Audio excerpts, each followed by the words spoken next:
at the forefront of politics. Our enemy is Trump. He is the enemy. We got to unite. If we're not a united party, we lose to Trump.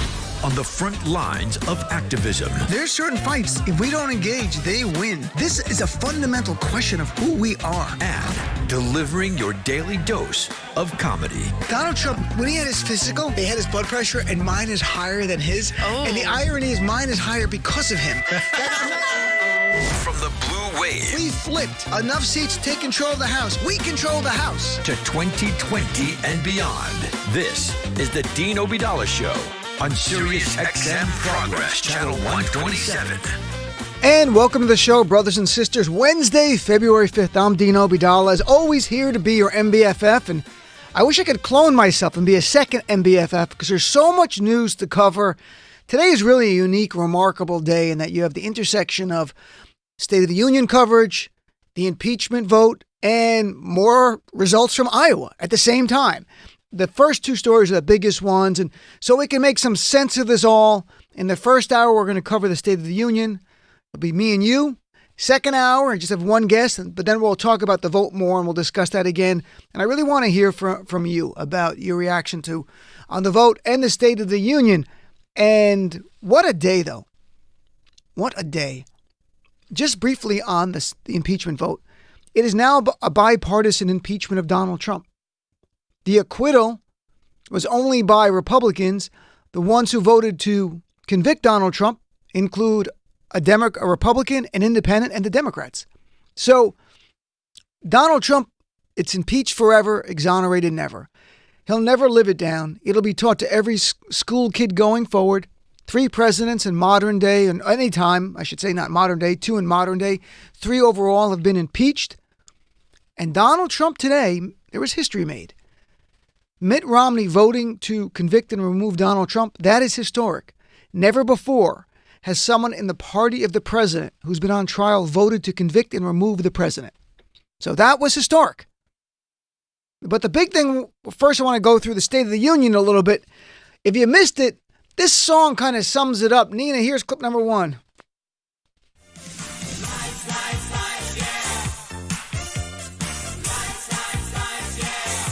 So much lying in so little time. It was the State of the Union, apparently, to Donald Trump is fact-free because it was an intentional campaign of misinformation to tell his base that things are far better than they are, but even worse, to lie to people. To affirmatively lie, to cover up the bad things he's doing to people. In fact, I want to play a clip. This is MSNBC contributor Jonathan Alter, a longtime journalist, talking to Lawrence O'Donnell about right after the State of the Union and what he saw. And I'm always hesitant when people bring up Nazi references, but he doesn't bring up Hitler here. He brings up Joseph Goebbels for a reason. Here's clip number 2. Right, and he was able to create the suspension of disbelief that none of this is going on. It actually worked for him. Not a single reference about impeachment. Not a single reference. He is a master marketer, and he understands, as Mark Twain said, that a lie gets halfway around the world before the truth can get its boots on. Yeah. And it's one thing to lie in tweets, and people are absorbing them at different times and go through the news cycle. It can be, but when you're doing it repeatedly in real time, and part of it is Goebbels, the big lie. Mm-hmm. If you're saying that you're protecting people with pre-existing conditions when you're in court trying to strip them of those protections at the same moment, that's not just a lie, that's a big lie. And what I think is scary for a lot of Democrats is he's going to run a big lie campaign all the way to the election. Jonathan Alter, who is Jewish, and bringing up Goebbels, knowing what weight it could bring if you compare Trump to any Nazi figure. Joseph Goebbels was the Nazi propaganda minister. And the big lie that he's referring to, it's a famous line by Goebbels. He said, if you tell a lie big enough and keep repeating it, people will eventually come to believe it. And that is Trump. If you tell a lie big enough and keep repeating it, people will eventually come to believe it. That's the famous part of that statement that Goebbels made. There's more to it, though, that I think even shows us that Donald Trump, either by design or by internal instincts, is following the Joseph Goebbels playbook on misinformation and propaganda. Because Goebbels goes on to say the lie can be maintained only for such time as the state can shield the people from the political, economic, and or military consequences of the lie. And this last line is very important. He says, it is thus becomes vitally important for the state to use all of its power to repress dissent, for the truth is the mortal enemy of the lie, and thus by extension, the truth is the greatest enemy of the state. Greatest enemy of the state is the truth. Donald Trump calls the media the greatest enemy because they're the ones who tell people the truth.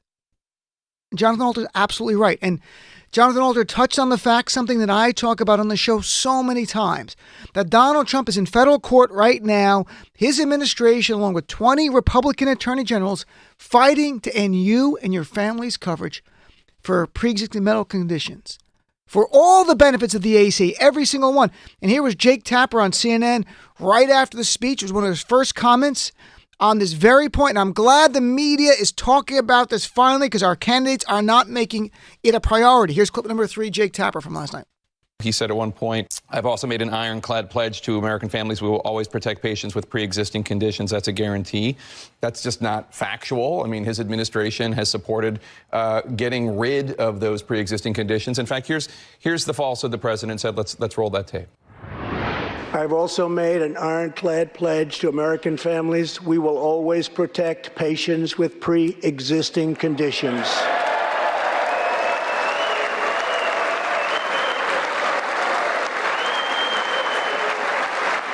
I mean, it's just a lie. I mean, the administration has tried to end guarantees for pre-existing conditions. They've supported lawsuits. They've supported legislation to get rid of it. And even when they talk about how they don't support taking away health care guaranteed for people with pre-existing conditions, what they refuse to commit to is making sure that the health insurance is the same price for people who do have pre-existing conditions as it is for people who do not. So, I mean, it's just a falsehood. I am so glad Jake Tapper called it out. I am so glad Jonathan Alter called it out. I am so glad Joe Scarborough this morning called it out. And that's because our 2020 Democrats are not making this a priority. Because they're out there talking about their wonky Medicare plans and their health care plans, and that's great. This is a referendum election on Donald Trump. You're not exaggerating the truth when you say Donald Trump is in federal court right now trying to end your coverage, your family's, your children's coverage for pre-existing medical conditions. That is the number one issue in this campaign, healthcare. And that is the number one issue within that number one issue. Democrats, every statement about healthcare, they talk about Medicare for all, should begin and end with Donald Trump is trying to end this. Democrats give you ACA coverage. Republicans want to take away your health coverage. I also wish the Democrats would go out there and go, do you like Social Security? Well, thank a Democrat, because FDR did that. You like Medicare? Well, thank a Democrat, because LBJ did that. You like your coverage for pre-existing medical conditions? Good. Thank Obama, a Democrat, because that's what we give them. Donald Trump talked about socialized medicine. Democrats want to socialize your medicine.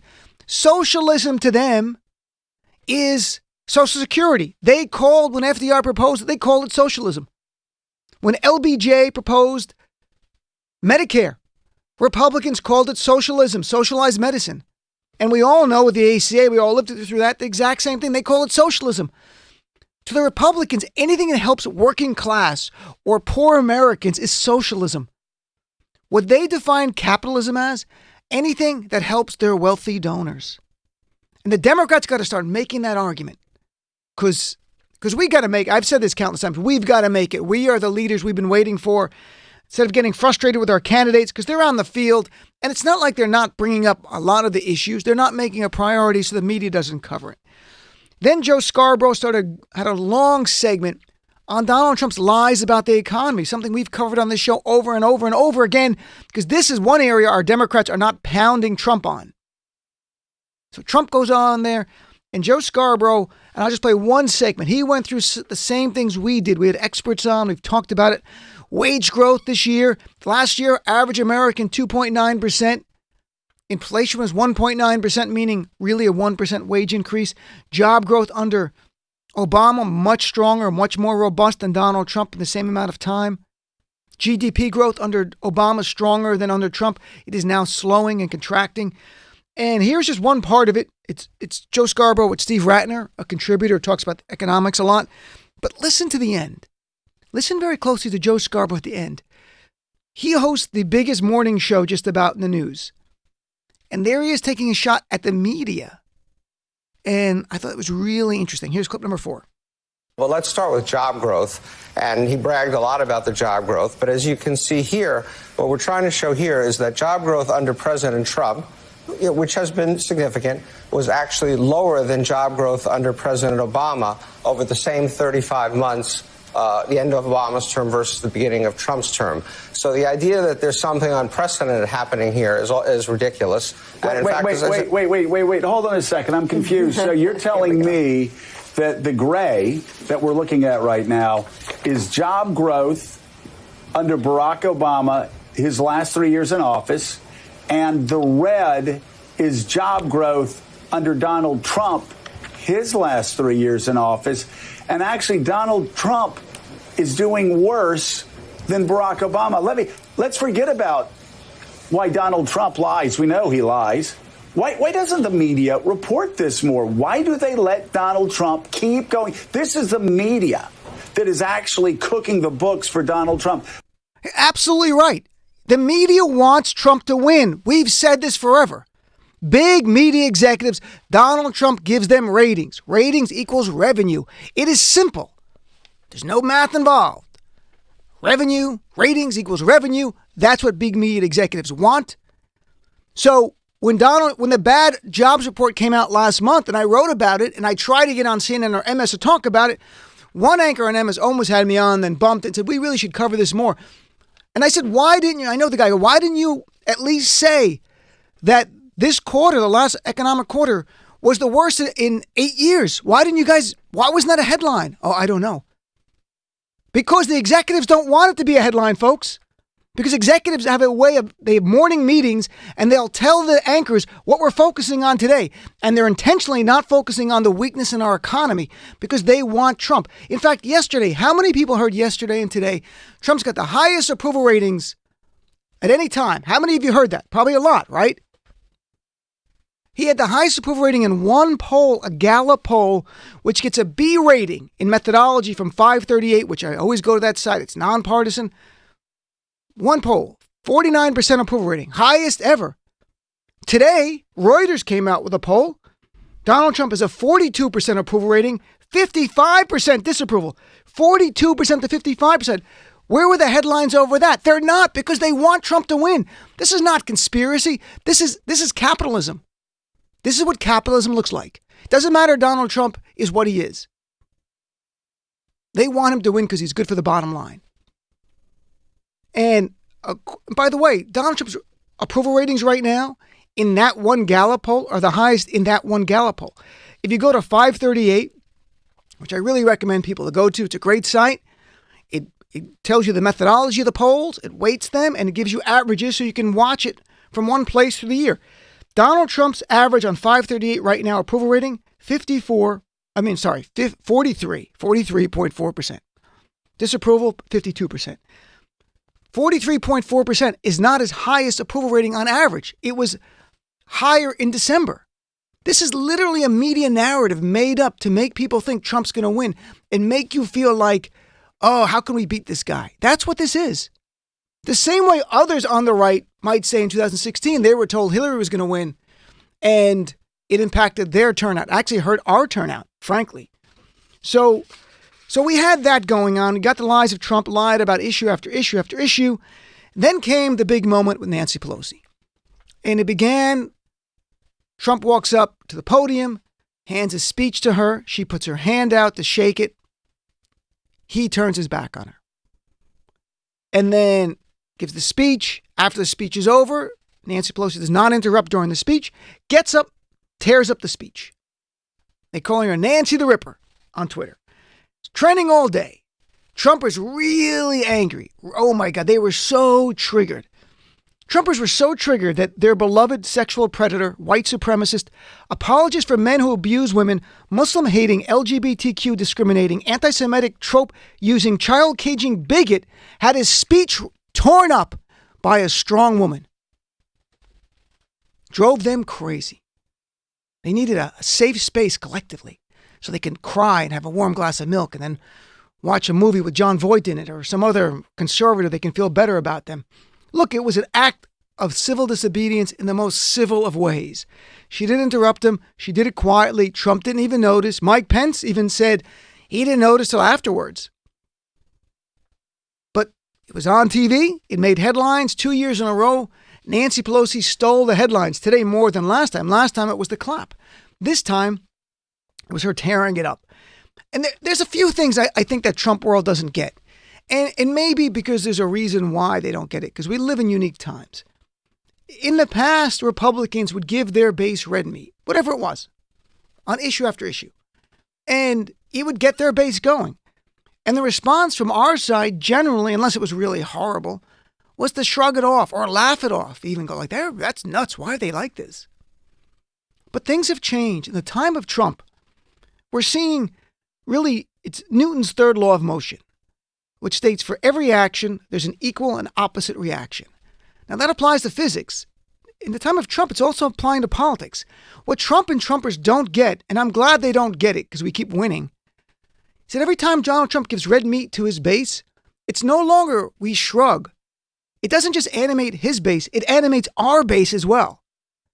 So when Trump does horrible garbage, demonizes people of color, expands a Muslim ban, has policies that discriminate against LGBTQ community, uses anti-Semitic tropes, put kids in cages, that gets his base happy, but it gets us even angrier.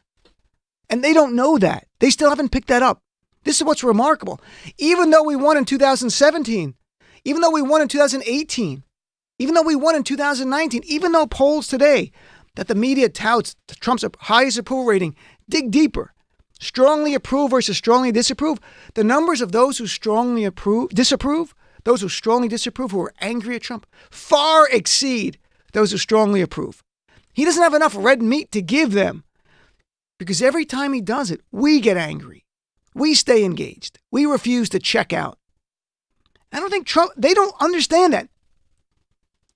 And then there's an interesting thing I saw by people who are well-intentioned, even friends on Facebook, not just Twitter, who could be bots. Facebook friends who are progressive and calmer people than I were saying things to me like, Dean, though, Nancy Pelosi ripping up Trump's speech further divides us. That was a little message. Further divides us. A few people said that. And I said to them, this divides us from whom? From whom? Do you really want to be united with someone who defends Donald Trump's white supremacy, who's on board with it, who defends Donald Trump mocking women who are victims of sexual assault? Do you want to be united with people who are fine with Donald Trump's Muslim ban and discriminating against the LGBTQ community and demonizing immigrants and women and black people? I don't get it. I said to them, there's no common ground to be had. I'm not going halfway on white supremacy. I'm not going halfway on sexism or bigotry. There's no common ground to be found. What they don't understand is that this is not about policy. There is common ground on policy. I can compromise. They want to do a tax cut. Maybe we can find a way to make a deal. Okay, the middle class will get a benefit, so the wealthy get a little. It might suck, but like that's policy. This is not policy. This is values. This is about who we are as a people. So when it comes to values, I'm not going to compromise in the name of unity, nor should you compromise, nor should you be willing to compromise in the name of unity. I don't want to stand shoulder to shoulder with Trump supporters who support white supremacy and bigotry and demonizing victims of sexual assault. Nothing in common. This is not policy. This is values. Do you want to find common ground with them? Seriously. I'm not kidding. Forget politics. Do you want to walk shoulder to shoulder with people who are fine with white supremacy? Do you want to hang out with those who are okay when Donald Trump mocked Dr. Christine Ford for laughs at his rally? Do you really want to find common ground with them? I don't. I'm not saying I don't hope they support our Democratic nominee. If they've turned on Trump, great. I'm not saying there might be some policy issues down the road. For example, I bet you some of these very Trump supporters who support things that I find despicable and vile probably also agree with taking big money out of politics. If we form a natural coalition on that issue, one where I'm not going after them, but it just organically happens, great. But I'm not looking for common ground. I'm not going to meet them halfway on bigotry. I'm not going to meet them halfway on racism nor on sexism. Folks, there's only one answer to Trump and Trumpism. That is working tirelessly and doggedly and defeating him and crushing Trumpism. There is no common ground. And then when it's over, when we win and we get the Senate, maybe then there'll be a moment for a kumbaya fest. Maybe those people who have seen the light and go, you know what, I made a mistake. That's fine. We can have some commission on reconciliation. But I'm not looking for common ground, nor do I want any. There are more of us. And I'll keep saying these numbers over and over. Since Trump got elected, we have flipped 9 governorships in red states to blue. We could not win them without Trump, but we came out because of Trump. For every action, there's an equal and opposite reaction. We flipped over 400 state house seats. Because of Trump's red meat, we came out. We flipped last year, just 2 months ago, Virginia. First time in 25 years, Democrats have both chambers there. And 2018, we won the House of Representatives back. Not only did we win it back by the biggest margin, 10 million votes. That's the biggest midterm victory margin ever. And Trump was out there campaigning every night, flying around the country. And who came out more? We did. Because for every action, there's an equal and opposite reaction. And that reaction to his red meat is us getting angry and saying, do we want 4 more years of this guy? And if you doubt if there's more of us than them, 2008, President Obama, less Americans then, less voters, gets 69 million votes, almost 70 million. What did Trump get in 2016? More Americans are registered, more voters. Obama, 69 million. What did Trump get? 62 million. The Electoral College can't save you with that gap. So forget common ground. I don't care. I'm not trying to find any common ground. I'm not trying to build bridges, nothing. I want to crush them. And we're doing that to save this nation. That's what this is about. It's not a game. Do you want, and I've said in the past, they usually ask in a presidential election year, are you better off today than you were 4 years ago? That's the question. Are you better off today than you were 4 years ago? The question for Trump is, do you want 4 more years of this toxic climate? Do you want 4 more years of a man who defends every man who abuses women, from sexually assaulting them to domestic abuse? Do you want a man who celebrates cruelty? Do you want a man who enjoys being vicious and mean and use racism and bigotry and anti-LGBTQ policies to give red meat to his base? Do you really want 4 more years of that? Forget policy, folks. This has nothing to do with policy. This is, do you want 4 more years of that? So that's why I don't care who our nominee is. I don't have the privilege. Most of us don't. I don't care if it's the nominee is the one that I dislike actually in this field. It's a referendum on Donald Trump. And I want our Democrats to make this more and more clear that that's what this is about. Not fighting over the nuances of Medicare for all or a public option. It's about, do you want 4 more years of that guy? If not, then I'm the best person for it. And here's why. So let's take a break. We have a lot of time for guests tonight. You're my guest at the top of the hour. Then next hour, we'll have a guest at the top. We'll have more time. We'll talk more about the impeachment vote. We'll play some of Mitt Romney's emotional clip. And that screaming sound you may have been hearing earlier today, that screaming was Donald Trump. He didn't get the partisan impeachment claim that he wanted to do. It is a bipartisan impeachment. Formally, it is impeach forever, exonerated never. Let's come right back with you as my guest right after this. The Dean Obeidallah Show. Whoever's the next president, we should call them the 40